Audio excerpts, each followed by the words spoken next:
Merci, donc ça fonctionne, c'est bien. Donc bonjour à tous, on va vous présenter rapidement une petite présentation donc, du Service national de police scientifique, qu'on va peut-être appeler le SNPS par abus de langage, et on va plutôt zoomer sur le laboratoire de police scientifique de Paris, le LPS 75, et notamment la division chimie, puisqu'on est au village de la chimie. Donc ça c'est Rémi qui va s'en occuper, et ensuite on vous présentera les différentes sections qu'on a au sein de la division chimie. Donc les sections toxicologie et stupéfiants, je vais vous présenter ça, et Rémi vous présentera la section microtraces. Donc je laisse la parole à Rémi pour commencer. Bon, bonjour à tous. Alors, pour vous parler d'abord de l'activité. Alors, en fait, l'intervention de la police scientifique, il y a deux métiers en fait. Il y a le métier de terrain et le métier de laboratoire. Il y a les agents préleveurs, donc comme vous voyez, il y a une intervention toutes les 2 minutes. Il y a énormément de traces prélevées sur le terrain pour tout type de contexte, des vols, des meurtres, ça va jusqu'au terrorisme, il y a de tout. Ensuite, ces prélèvements, en fait, ils sont envoyés au laboratoire. Donc il faut savoir qu'il y a 5 laboratoires du SNPS sur la France. Donc il y a celui de Paris, celui de Lille, celui de Toulouse, celui de Marseille et celui de Lyon. Donc nos résultats d'analyse, comme vous voyez, un résultat toutes les 30 secondes, donc ça carbure on va dire. Et puis vous avez aussi des comparaisons, soit directement en laboratoire, soit par le biais des fichiers nationaux. Et du coup, comme vous voyez, il y a 75% de l'activité délictuelle et criminelle qui est gérée par le SNPS. Il y a aussi la gendarmerie qui gère aussi une partie des prélèvements. Alors, comme je vous ai dit, ça va du cambriolage aux dégradations, au vol simple. C'est tout type de contexte, en fait. Voilà. Alors, sur la scène de crime, en fait, voilà, les agents de terrain, leur mission, c'est préserver la scène d'infraction, la scène de crime. Ils vont mettre de la rubalise, ils vont faire des photos, ils vont mettre des petits cavaliers avec les numéros, comme on voit à la télé, là. Comme vous voyez, matérialiser les indices, prélever les tracés indices. Ils font de la modélisation 3D, donc ils posent une caméra 3D au milieu et ça prend une photo en 3D de l'ensemble de la scène. Ce qui est pratique quand la scène est très dégradée ou qu'elle est toxique, par exemple. Ensuite, les agents préleveurs ils constituent les scellés et ces scellés sont envoyés au laboratoire.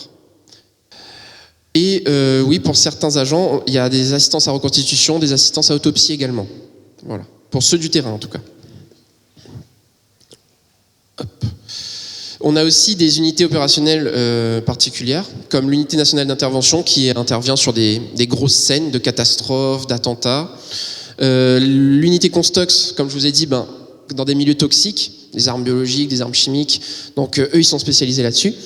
Et vous avez l'unité de police d'identification des victimes de catastrophes. Par exemple, le tremblement de terre l'inondation, le tsunami qu'il y a eu en Thaïlande, par exemple, en 2004, c'était eux qui étaient intervenus. Donc la France envoie aussi ses agents à l'étranger à l'aide internationale. Alors, au laboratoire de Paris, et dans tous les laboratoires du SNPS, vous avez plusieurs divisions. Vous avez la division identification de la personne. Donc là, c'est tout ce qui est analyse d'ADN et d'empreintes digitales, qu'on appelle traces papillaires. Vous avez la division armes et munitions. Donc, ils s'occupent d'analyser en fait tout ce qui est armes, munitions, comme c'est marqué, et puis d'autres objets un peu particuliers liés à la balistique. Vous avez les résidus de tir à l'intérieur. Il y a une arme, quand vous tirez avec une arme, vous avez des particules qui sont vaporisées autour de l'arme et qui peuvent venir sur les mains ou sur les vêtements de la personne qui a tiré. Donc on analyse ça aussi en laboratoire. Vous avez aussi le pôle national document et écriture qui est basé à Lyon. Comme son nom l'indique, c'est les passeports, les cartes d'identité, voir ce qui est faux, ce qui est vrai. Voilà. Nous, on s'intéresse donc à la division chimie. Alors, la division chimie, vous avez les incendies-explosions qui ne sont pas à Paris. À Paris, en fait, c'est le laboratoire central de la préfecture de police qui s'occupe de ça. Donc, dès qu'il y a un incendie, une explosion et qu'il y a une enquête derrière, c'est eux qui s'occupent de ça. Là, par exemple, il y a eu la bombe à Gare du Nord. C'est le laboratoire central qui est intervenu. Voilà. Par contre, dans les autres laboratoires du SNPS sur la France, c'est le laboratoire locaux qui interviennent. Celui de Toulouse, celui de Lyon, celui de Lille, etc. Il n'y a que à Paris où on a cette spécificité-là. Ensuite, vous avez les stupéfiants. Donc, comme le nom l'indique, c'est l'analyse des stupéfiants, des produits bruts, la cocaïne, l'héroïne, le cannabis, etc. Vous avez la toxicologie qui est scindée en deux, la toxicologie sécurité routière et la toxicologie médico-légale. Donc Maxime va vous en parler un peu plus précisément après. Et vous avez ce qui est marqué physique-chimie, en fait c'est la section chimie microtrace et je vais m'occuper de vous parler de ça juste après. On a aussi un laboratoire central de criminalistique numérique qui est basé à Lyon. Donc criminalistique numérique c'est vidéo, audio, téléphonie, extraction de données, etc. Vous avez l'odorologie. Là, c'est quelque chose d'assez particulier. En fait, on prélève les odeurs des mises en cause.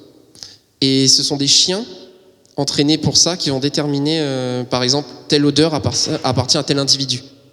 Donc ça, c'est assez spécifique. Et aussi, on a des plateaux de révélation de traces papillaires un peu partout en France. En fait, les agents de terrain, ils cherchent des traces papillaires, des empreintes digitales, donc, et ils vont les rechercher localement, en fait. Ils vont les analyser directement. On a aussi les fichiers nationaux, donc le fichier automatisé des empreintes digitales. Il y a une personne mise en cause dans un commissariat, on prend ses empreintes et on les compare au fichier. C'est la même chose avec le FNAEG, le fichier national automatisé des empreintes génétiques. Là, c'est prélèvement d'ADN et on compare avec le fichier. Le FNIP, c'est pour la balistique. Il y a des douilles par terre, on les compare avec ce fichier. Et le fichier STUP, comme le nom l'indique, pour les stupéfiants. Voilà. Alors la division chimie, comme je vous ai dit, il y a 44 personnels, plus 4 apprentis et un stagiaire, et avec les sections dont je vous ai parlé, la toxicologie sécurité routière, la médico-légale, les stupéfiants et la chimie microtrace. Je vais laisser la parole à mon collègue.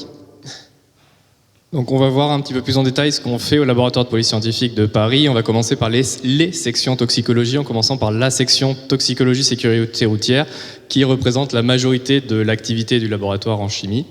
Donc l'intérêt de la toxicologie sécurité routière, c'est de faire diminuer le nombre de morts sur les routes, et vous n'êtes pas sans savoir que la consommation d'alcool et de stupéfiants augmente drastiquement les risques d'accidents sur la route.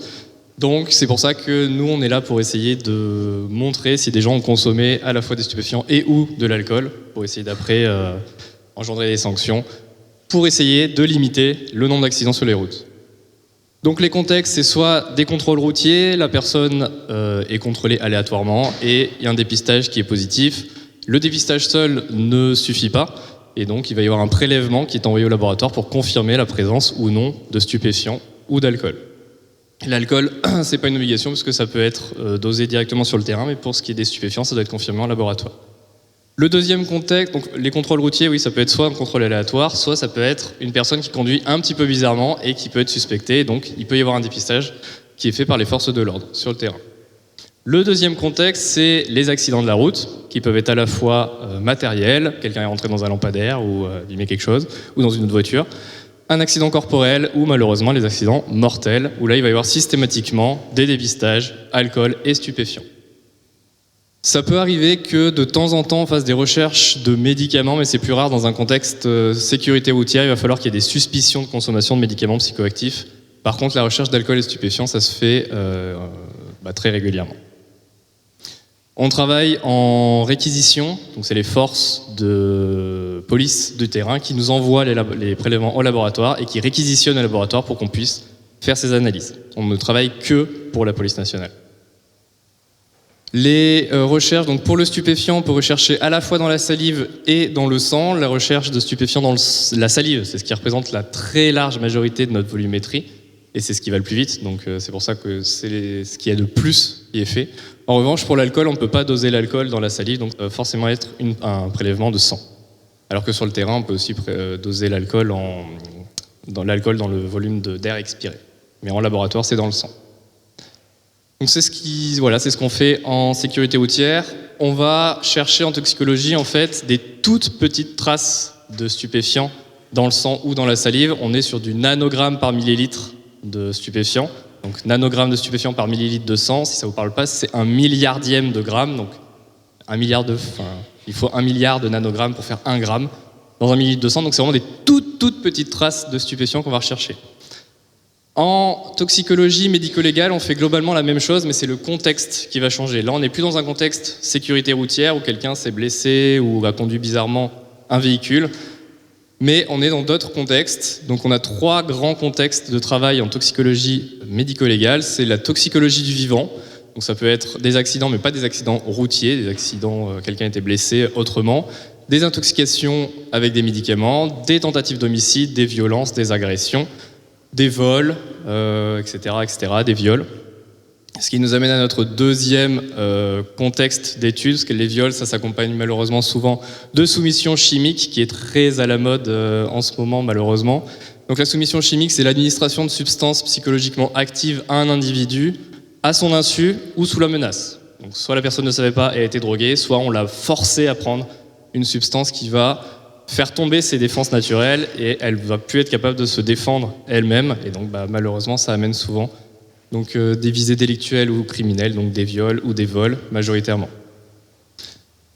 Et enfin, le troisième gros contexte, c'est les recherches des causes de la mort. Les agents, quelqu'un a trouvé un cadavre quelque part, il prévient les forces de l'ordre vont regarder si c'est une mort suspecte ou non.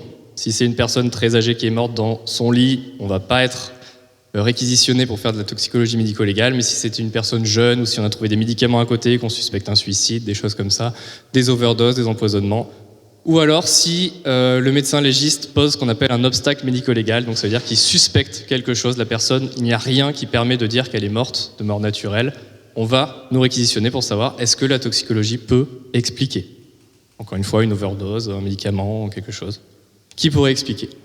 Donc là, on va pouvoir travailler sur beaucoup de matrices différentes, principalement du sang et de l'urine, mais aussi de la bile, du contenu gastrique, s'il y a eu des vomissements par exemple, des viscères, voire même des tissus ou des choses comme ça qu'on verra un peu plus tard.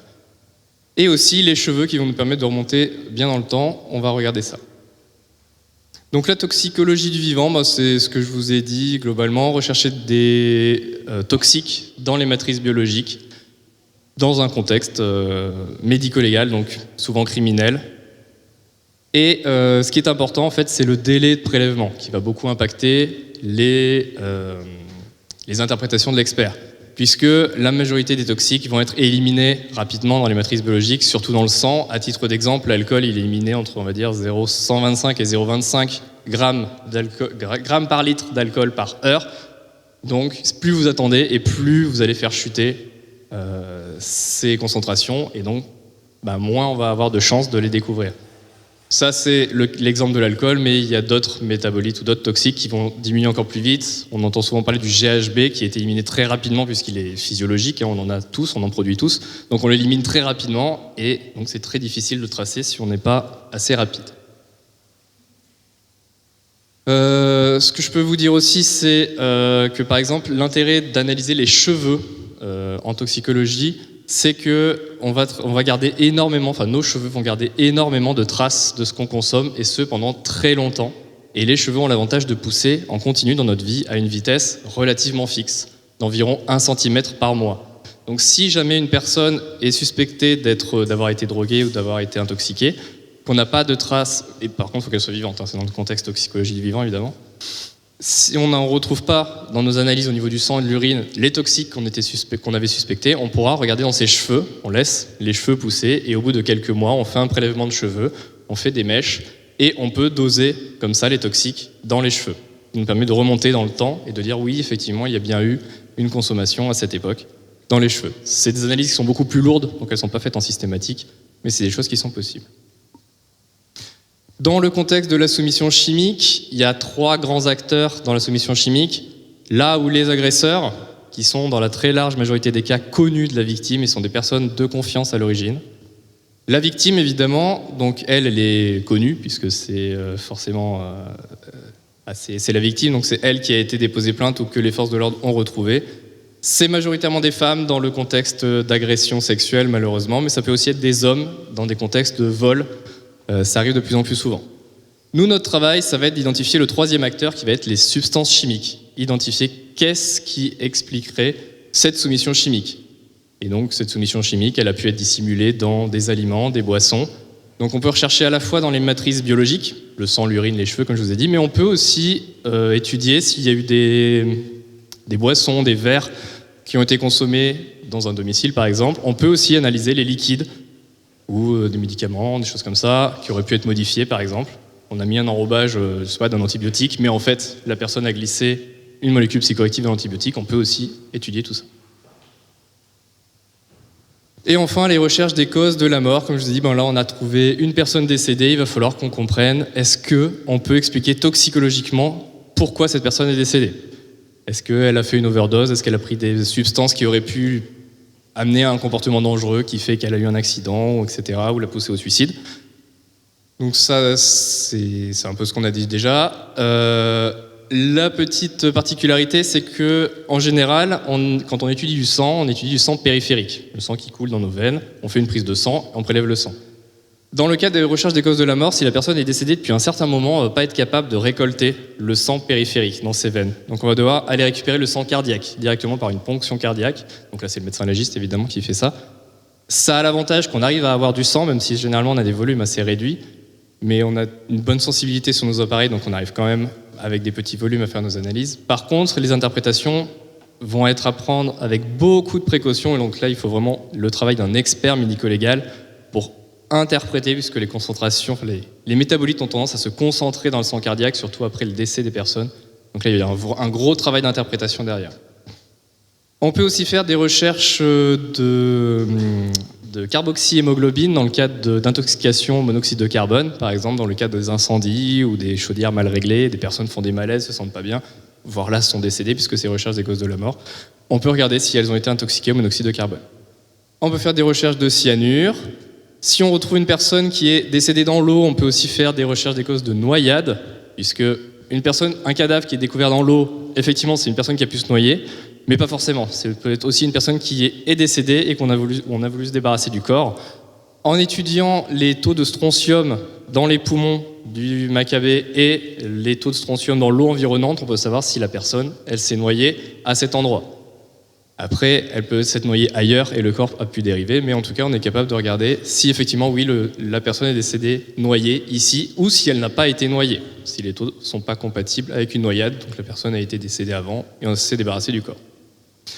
Et puis, comme je vous ai dit, on peut analyser des produits retrouvés sur les lieux, donc des boîtes de médicaments, qu'est-ce qu'on peut retrouver? Qu'est-ce qu'on a eu? Des serviettes imbibées de quelque chose, des liquides, de l'alcool, etc., etc. Et ça nous fait donc beaucoup de molécules à rechercher. Il y a des milliers de substances potentiellement à rechercher. Donc, c'est des contextes qui sont très difficiles à étudier et qui sont un peu plus longs que juste la sécurité routière où on sait quoi chercher. Donc là, on a vu la toxicologie, la section toxicologie, donc recherche de toutes petites quantités de toxiques dans les matrices biologiques. On a aussi à côté la section stupéfiants, donc eux vont travailler sur la matière brute, sur les stupéfiants, donc eux vont travailler avec des kilos de stupéfiants. Nous, on cherche des nanogrammes de cocaïne, eux, ils ont des sacs de cocaïne de plusieurs kilos. Donc c'est pas tout à fait le même travail. Eux, leur travail, ça va être d'analyser le produit brut. Encore une fois, on n'est plus en contexte avec les personnes. La toxicologie, c'est en contexte avec les individus. Le stupéfiant, c'est en contexte avec la matière brute. Donc ils peuvent analyser des produits de saisie. Les forces de l'ordre ont saisi du cannabis, des cachets d'ecstasy, de la poudre de cocaïne, etc., etc. Est-ce que déjà c'est de la cocaïne? C'est une poudre blanche, d'accord, mais est-ce que c'est de la cocaïne? Oui, c'en est, bon d'accord. Quel est le produit de coupage, etc. Ça leur permet d'analyser ces produits pour essayer de remonter les filières pour savoir est-ce que ce produit a été retrouvé à différents endroits, d'où il vient, où il a été produit, etc. La section stupéfiants étudie aussi les nouveaux produits de synthèse qu'on appelle les NPS. Donc là, c'est des molécules qui sont souvent des dérivés de molécules déjà existantes, mais dans lesquelles on modifie chimiquement, on rajoute des groupements, on enlève des groupements, on les change de disposition pour essayer d'échapper à la législation. C'est beaucoup arrivé dans le contexte des amphétamines. Bon, la législation a enfin évolué. Là, carrément, c'est des familles qui sont visées, donc ils ne peuvent plus échapper à la loi aussi facilement. Mais ça a été le cas pendant un moment. Les sections stupéfiants étudient aussi des traces de stupéfiants sur les supports pour montrer, par exemple, qu'il y a de la présence de cocaïne sur les billets. Donc, ces billets proviennent d'un cartel, d'échanges, etc. Ce qui permet d'incriminer les mises en cause, s'ils ont beaucoup d'argent liquide sur eux, par exemple, s'il y a de la présence de certaines drogues. Et enfin, ils ont des fois, la section stupéfiants, des scellés un petit peu originaux, puisque les dealers et les narcotrafiquants sont très originaux et pour faire passer les frontières ou pour faire leur trafic, dissimulent des produits les produits stupéfiants dans plein de choses. Donc on peut avoir, c'est sans limite. Un des scellés originaux, c'est un tapis qui a été retrouvé où dans les fibres il y avait de l'héroïne partout, donc ils ont dû détisser tout le tapis pour étudier le tapis, les fibres, et ils ont trouvé donc plein d'héroïne. On a eu aussi des trafiquants qui faisaient des Choc-à-Pic, Nesquik et compagnie avec du cannabis dedans, avec des noms très originaux, un packaging très poussé. Et c'était assumé qu'il y avait du cannabis dedans, ils le vendaient comme ça, donc des Choc-à-Pic avec du cannabis, Canaquick ou je sais pas quoi, enfin bref. C'était très original, c'était très chargé, il se moquait pas de sa clientèle, il respectait bien ses clients, pas de souci là-dessus. Donc ça, c'est la section stupéfiants qui s'occupe de ça. Donc voilà, c'est ce que je vous ai dit. Ils peuvent analyser, donc ce qu'ils font souvent la section stupéfiants, c'est analyser les billets pour attester que ces billets proviennent bien d'un trafic de drogue. Et ça, c'est souvent réalisé dans le délai de la garde à vue. C'est les mises en cause qui sont gardées à vue, qui sont suspectées de travailler dans des trafics de drogue. Et donc, les gardes à vue, on peut garder une personne à vue 24 heures, hors contexte terroriste ou particulier. Donc il faut aller assez rapidement pour rendre les résultats. 24 heures renouvelables une fois, donc 48 heures maximum. Il faut que la section stupéfiants ait rendu ses résultats dans les 24 heures idéalement, 48 heures au plus tard. Leur travail, ça va permettre d'alimenter le fichier stup que Rémi vous a présenté tout à l'heure. Comme je vous ai dit, analyser les produits de coupage, la cocaïne, à quoi elle est coupée, où elle a été produite, etc. pour remonter les filières. Ils peuvent aussi céder des produits qui ont été analysés aux brigades cynophiles, donc des agents sur le terrain qui ont des chiens à dresser. Ces chiens, il faut les entraîner, donc il faut leur apprendre à reconnaître l'héroïne, reconnaître la cocaïne, reconnaître l'ecstasy, etc., etc. Donc ils vont céder cette cocaïne à des agents sur le terrain qui vont entraîner les chiens, et les chiens vont aller patrouiller les aéroports, les gares, etc., pour découvrir la cocaïne. Et ça permet aussi de renseigner les données pour l'Observatoire des Français, je ne me rappelle plus, des drogues et des tendances addictives, j'arrive pas à lire, je n'ai pas mes lunettes. Donc l'OFDT, on dit toujours OFDT, du coup je ne sais jamais ce que ça veut dire. Donc en fait c'est un organisme national qui va dresser des statistiques et lancer des alertes sur s'il y a une augmentation de la circulation de certaines drogues. On entend notamment parler en ce moment de l'augmentation de la circulation de la cocaïne en France. Donc ça par exemple c'est l'OFDT qui peut lancer des alertes. Ou les opioïdes aux États-Unis, mais bon, ça c'est les États-Unis qui gèrent, c'est pas nous. Donc on va passer maintenant à la section microtraces, c'est Rémi qui va reprendre la parole. Ah, pardon. Désolé. Alors, pour la section chimie microtraces. Merci. 1, 2.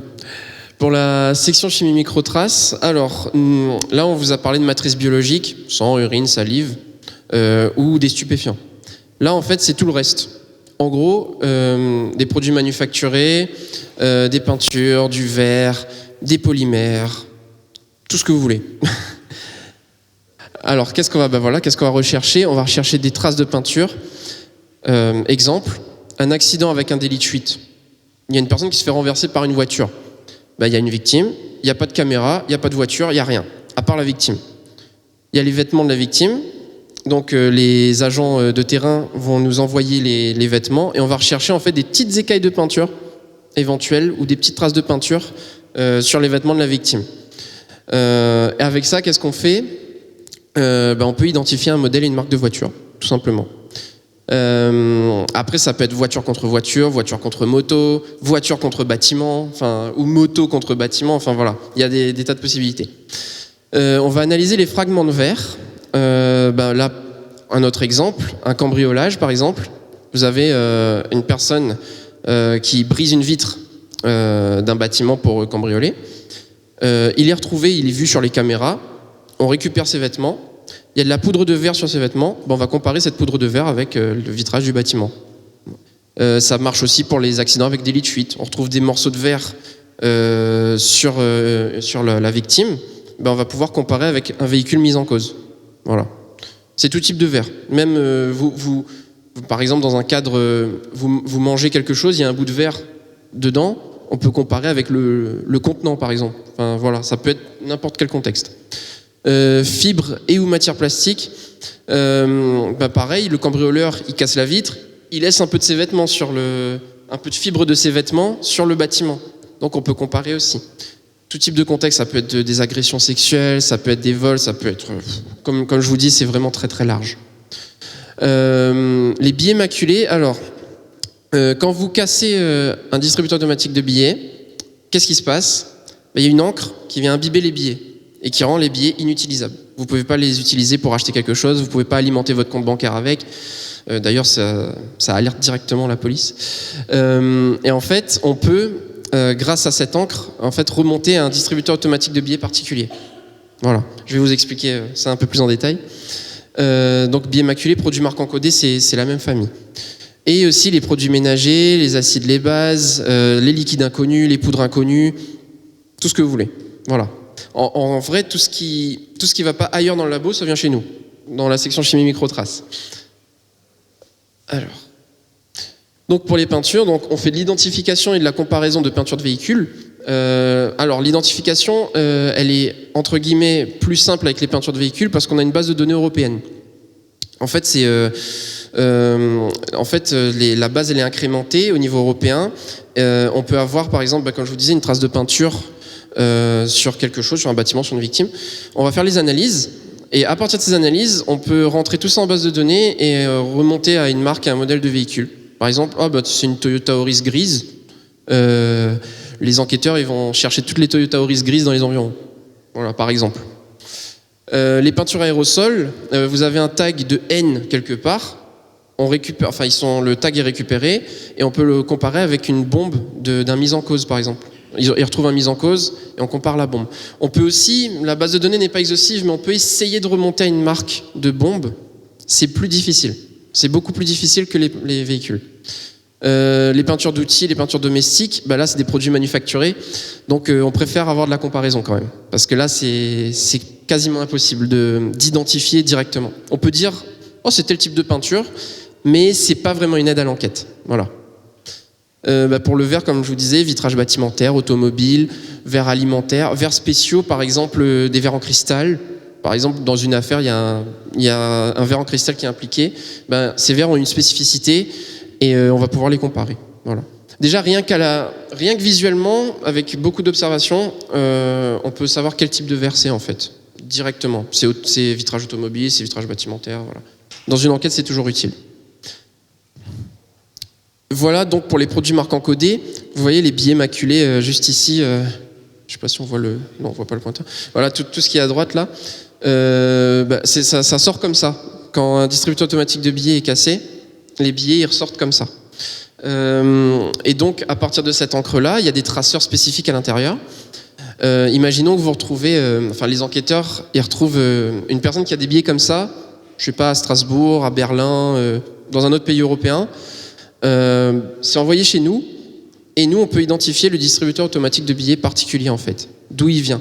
Donc ce distributeur a été brisé par exemple le 16 mai 2003 à 16h de l'après-midi, on va savoir que ça vient de là. Donc c'est très pratique. On peut faire donc les prélèvements des billets, ça peut être sur les effets vestimentaires d'un mis en cause, des chaussures, des gants, tout ce que vous voulez, ça peut être sur un support bâtimentaire.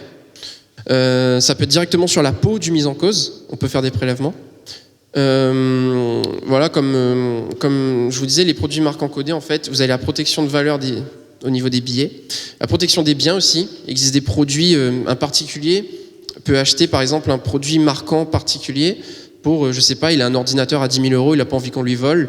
Il marque son ordinateur avec cette encre qui est invisible à l'œil nu. Il est volé, l'ordinateur. Le mis en cause est retrouvé. La victime dit j'ai marqué mon ordinateur, faut rechercher en fait. Donc les enquêteurs ils recherchent, ils trouvent, et du coup on peut relier la victime, l'ordinateur et le mis en cause en fait. Voilà. Les fibres, alors là c'est plus une spécialité du laboratoire de Toulouse. Nous on peut faire une première approche. Qu'est-ce qu'on va analyser? Donc des fibres individuelles.